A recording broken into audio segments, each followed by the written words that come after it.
"Non, cepetan naik." Yang itu bahkan lebih besar dari yang tadi.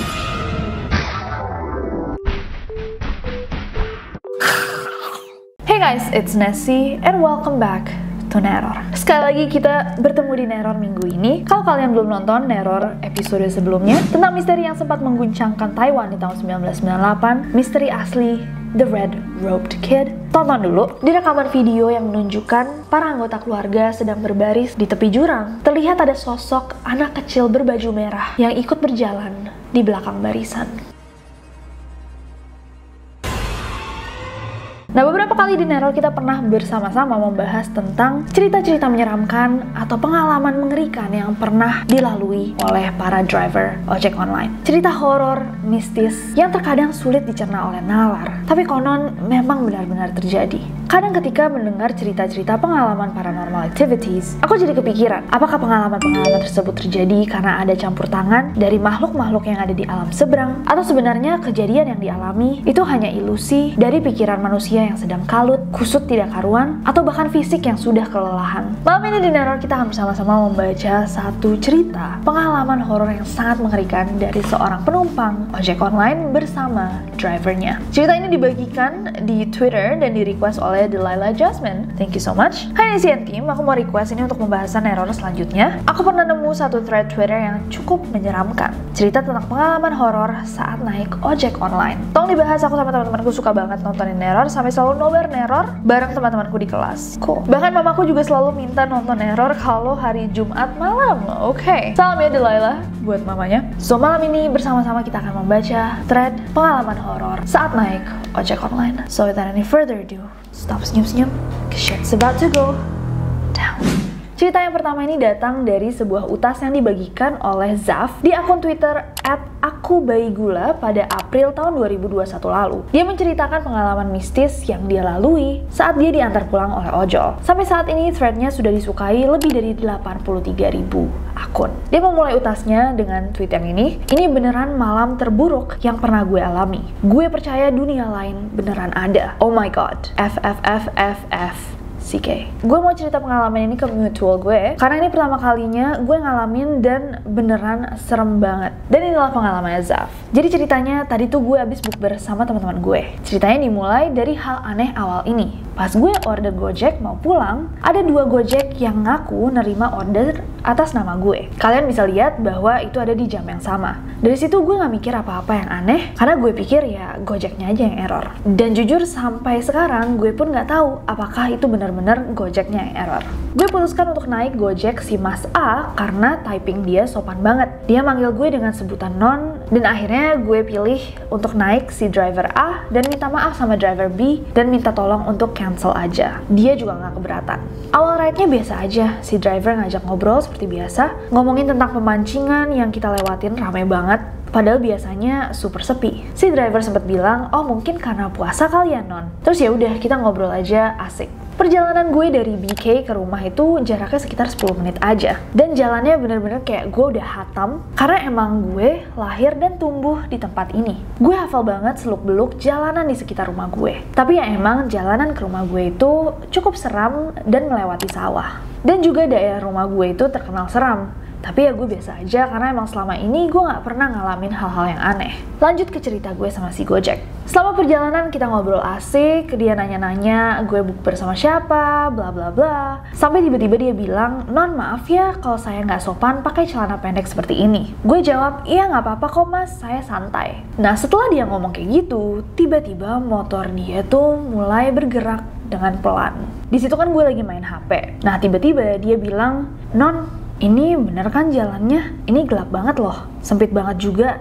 cuma muat buat satu motor. Gue kaget, gue jelas shock karena jalanan ini ya jalanan yang biasanya gue lewati. Gak mungkin gue nyasar. Gue lihat sekitar dan sadar bahwa gue gak tahu gue di mana. Padahal itu sekitaran rumah gue. Nah pertama kiranya karena mata gue yang emang burem. karena gue minus plus silinder dan posisinya lagi nggak pakai kacamata. Akhirnya gue cek maps gue dan nggak tahu HP gue yang error atau gimana, tapi nggak semua titik di mapsnya itu ada keterangannya. Seperti yang kalian tahu, biasanya maps itu memiliki penjelasan untuk setiap titiknya. Nah, maps di HP gue itu tiba-tiba kayak error gitu. Tapi pas gue lihat-lihat belokan-belokannya tuh emang bener arah ke rumah gue. Dan ketika kita ngecek di HP masnya, ternyata maps di HP gue dan HP masnya tuh beda banget.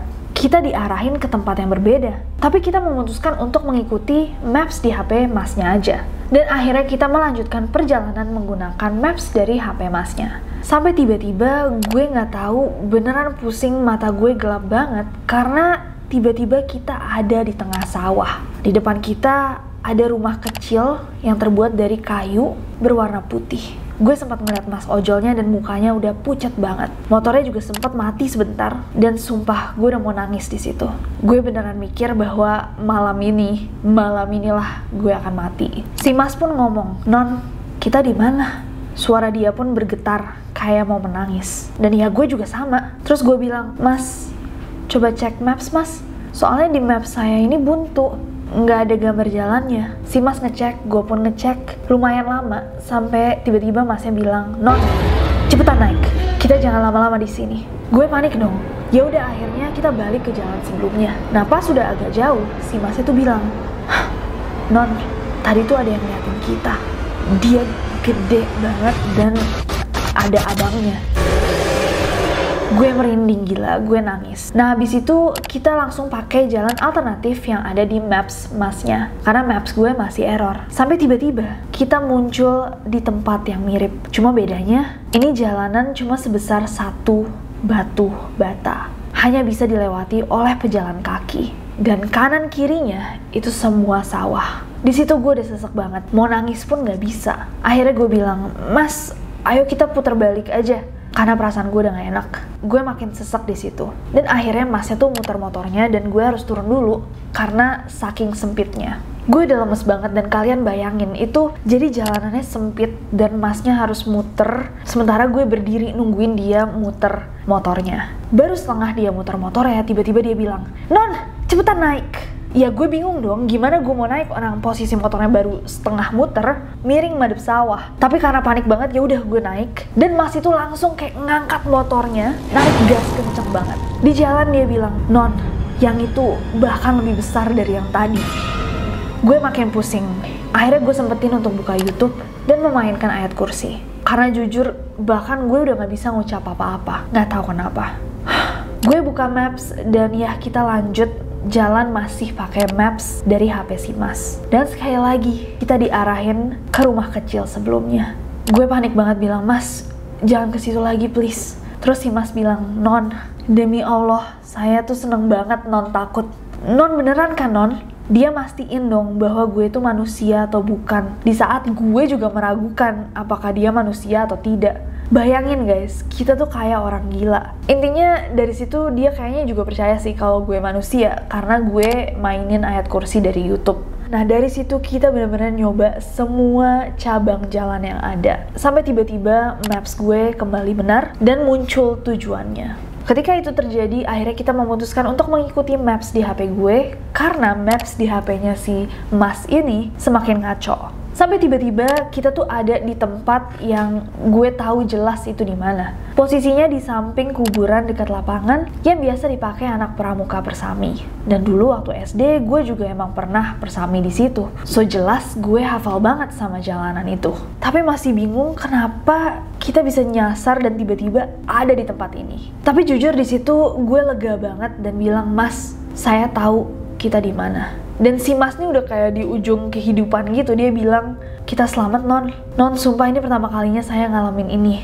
Non, saya nggak tahu Non beneran manusia atau enggak. Yang penting saya selamat." Gue ngomong dong, ya masa gue dikira setan? Gue tepok aja bahunya bilang, "Mas, saya manusia ya Mas." Di situ kita udah bisa ketawa dan rasanya lega banget. Sepanjang jalan dia kayak ngomong, "Ya Allah Non, ya Allah." Dia masih kayak nggak nyangka apa yang barusan terjadi dan gue juga sama. Sampai nyampe di depan rumah gue, dia terus bilang, "Non, makasih ya Non. Non, pengalaman kita aja ya ini. Jangan cerita ke orang lain karena kita bakal dikira orang gila. Karena ini gila banget, Non. Sumpah beneran emang gila banget sih. Gue merasa kayak gue ada di film horor. Dan sekarang gue udah beneran sampai di rumah dengan selamat. Menghabiskan waktu 1 jam untuk perjalanan yang sebenarnya cuma ditempuh 10 menit. Jujur, ini pengalaman terburuk gue, asli. Yang bikin gue gak habis pikir, ini tuh tempat gue tahu banget seluk-beluknya. Gue lahir dan tumbuh di sini dan paham betul, gak mungkin gue bisa nyasar. Dan gue tahu emang lokasi rumah gue tuh sekitarannya sepi. Tapi sumpah gak ada sawah seluas itu dan jalanan sesempit itu. Dan gak pernah ada daerah yang bener-bener gak ada rumahnya seperti yang tadi. Bayangin deh, zaman sekarang kan tempat pemukiman tuh udah padat banget sama penduduk. Gak ada tempat sekosong itu. Udah sih, gitu aja. Gue gak ada maksud apa-apa cerita kayak gini. Pure karena ini pengalaman aneh yang baru pertama kali gue alamin. Gue cuma pengen kalian tahu kalau hal seperti ini tuh beneran ada. Bukan cuma di film atau thread orang-orang aja. Dan sampai sekarang gue masih gak percaya kalau ini beneran kejadian. Tahu gak sih, kayak semuanya tuh berjalan cepet banget sampai sekarang gue masih ngerasa capek. Kayak kejadian itu bener-bener nguras banyak tenaga. Oh iya, tambahan gue lagi haid. Jadi ya gitu. What a story. Guys, apa yang akan kalian lakukan kalau kalian Zaf? Is that her name? Zaf? Serem banget gak sih? Ini dinambahin juga. Plus, gue baru tahu nih ternyata kakak gue pernah ngalamin hal yang sama. Oh, shoot. Jadi pas gue cerita sama mama tuh bilang bahwa kakak gue pernah ngalamin hal yang sama beberapa tahun yang lalu. Sama-sama lagi haid dan sama-sama di bulan Ramadan. Tapi bedanya, gue sama ojol kalau dia sama mantan.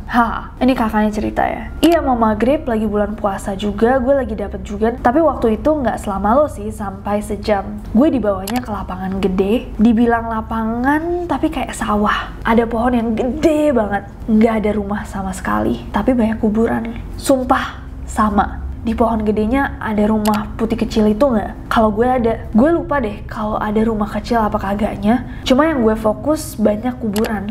Ya Allah, sama persis. Lo sendiri waktu itu, semuanya rumput, kagak ada konblok atau tanah. Gue dulu sama si mantan. Wah, jadi waktu itu gue lupa habis dari mana, dari rumah teman atau ngabuburit gitu deh. Waktu itu gue puasa pertama, kita tuh baru pindah ke daerah situ. Gue sengaja kan balik udah pas mau mepet azan maghrib karena lagi haid dan gak puasa juga. Gue iseng ceritanya mau lewat gang sebelah, sekalian mau jalan-jalan aja gitu. Setelah gue ikutin aja tuh jalan yang emang biasa gue lewatin, dan emang gue tahu banget seluk-beluknya karena rumah guru SD gue aja di sekitaran situ kan. Tapi kok aneh ya, lama-lama gue kok kayak ngerasa makin dikit rumah warganya. Gue tetap lanjutin aja jalan tuh karena emang gue yakin lah, masa iya salah jalan. Orang jalannya kan emang itu-itu doang. Tapi tiba-tiba masa gue ada di tengah lapangan, luas banget, sama sekali gak ada rumah. Dibilang lapangan tapi kayak sawah, dan di lapangan itu ada pohon gede banget. Sumpah ini mah gak biasa gedenya ya, emang gede banget. Pas gue perhatiin banyak banget kuburan dong ternyata di sekitaran pohon itu.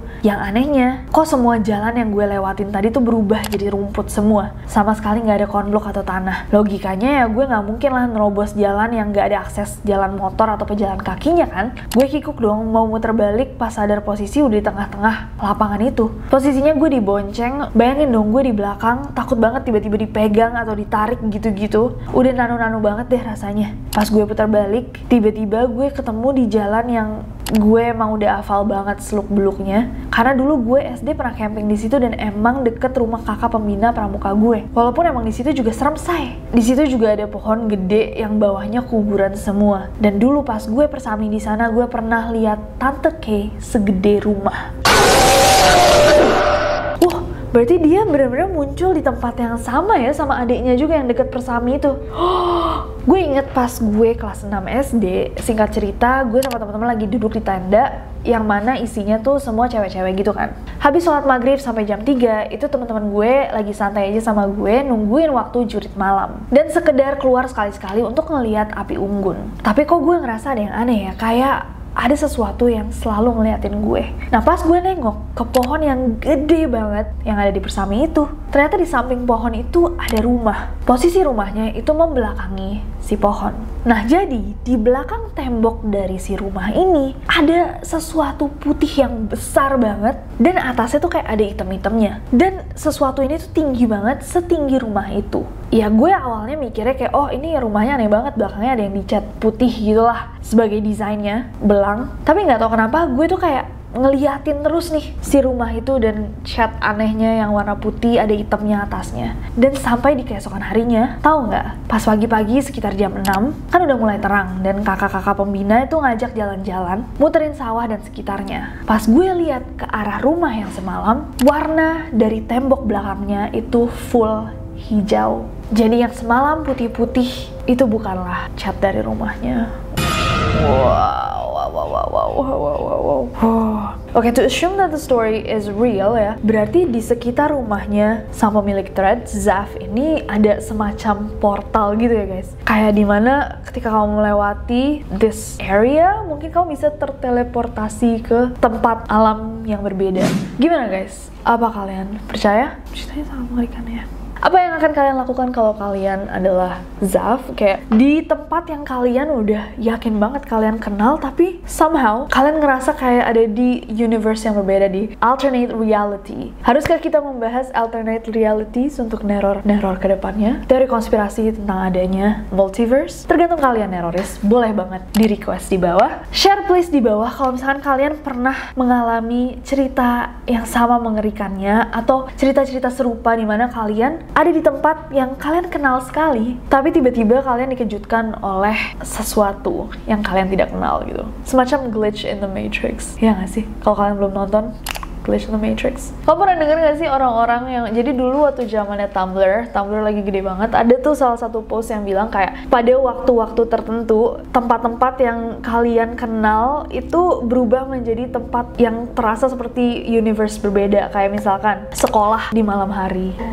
atau library di saat apa gitu loh. Kayak alternate realities. Pernah tahu nggak postingannya? Nanti aku cari deh kalau misalkan ada. Itu menarik banget sih. Tapi emang iya, ada tempat-tempat kayak misalkan kalau kalian malam aja keluar dari cinema abis midnight gitu, nonton midnight, terus kayak satu mall kosong, itu tuh kayak ini mall saya pernah datangi 2 juta kali tapi nggak pernah di situasi yang ini, kayak universe yang berbeda gitu rasanya. Creepy.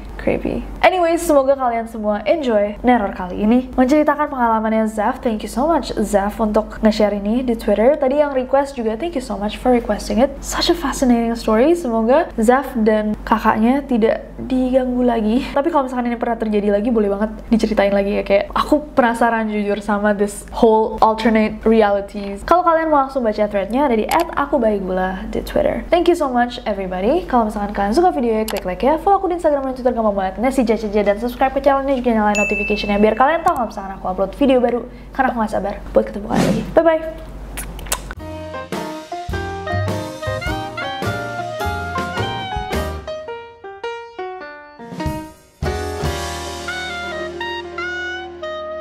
Tentang misteri yang sempat menggencangkan malam ini di Neror.